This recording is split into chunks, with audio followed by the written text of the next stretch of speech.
大家好，我係 Katie 啊。前一排咧就去咗 Montreal 同埋 Quebec 啦。咁喺回程嘅時候咧就發現咗咧好多人推介嘅一個喺 Ottawa 附近嘅一個動物園，叫做 Parc Omega Zoo。咁嗰度咧好特別嘅就係你可以自己揸車入去，然後去餵一啲動物嘅。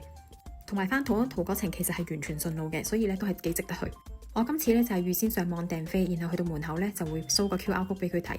佢一開頭咧會俾一個 instruction 俾你，話俾你聽有啲咩動物咧係可以餵，有啲咩動物係唔可以餵嘅。咁我哋當時咧都買咗一袋嘅紅蘿蔔，咁咧就可以咧到時咧同啲動物互動。咁記得留意咧，就係佢有規定咧個窗咧係唔可以拉到去最底，只可以拉到去一半，因為啲動物真係好恐怖，佢哋會伸個頭入嚟㗎。如果你見到呢個地圖，一定要即刻影低佢。你已經候住咗我啲嘢食啦，好得人驚，唔好撞到佢哋。對於我第一次揸車入去動物園嚟講呢，我覺得呢個體驗都真係好有趣，因為呢同佢真係好近距離咁樣接觸。而我哋今次呢，好彩呢係租車去，因為呢有啲動物呢，如果佢發嬲嘅話呢，我真係試咗呢其中一隻呢，佢係好嬲咁樣呢，佢一嘢呢就踢咗落個車門度，有少少刮損咗。所以建議大家呢，有機會有 budget 嘅都係租車去。熟咗 OK， 你分少少，摸下先啦。佢唔中意俾人摸噶，少少啦。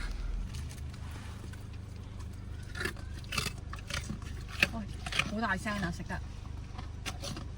又唔可以摸一下，摸一下都唔得。咦，食多一粒。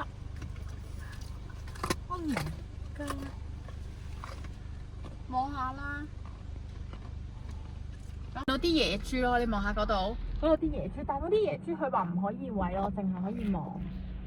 係。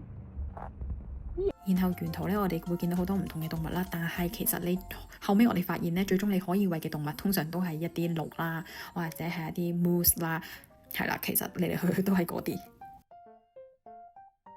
然後咧，我試過有一隻動物啦，佢成個頭對得勁入，最終佢流咗好多嘅口水喺我個大髀度，所以要小心啲。同埋啲動物咧，佢哋係唔識咬斷嗰啲蘿蔔㗎，你係要搣到一粒一粒俾佢。然後有一個區域咧就係專睇一啲狼嘅，咁我覺得都比較新奇，因為我都好似未喺加拿大真實地見過一啲真嘅狼。咁我又見過一啲白色㗎啦，然後又見到一啲灰色嘅狼啦。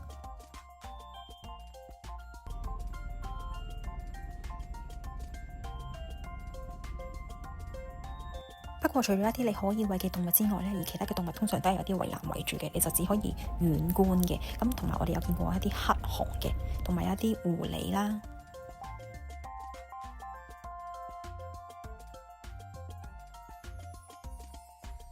我見到，冇喐冇喐。哦。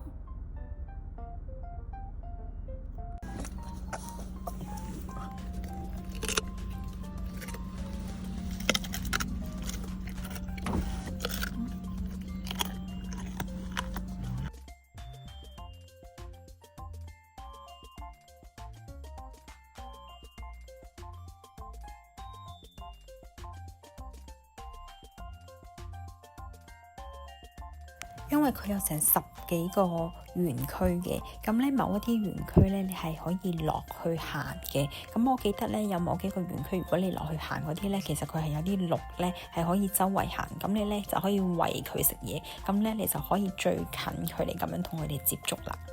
而最終咧從動物園返我哋屋企多倫多咧就用咗接近5個鐘車程嘅。希望大家鍾意呢條片啦，記得 subscribe 我嘅 channel 同埋 share 俾身邊嘅人睇啦，拜拜。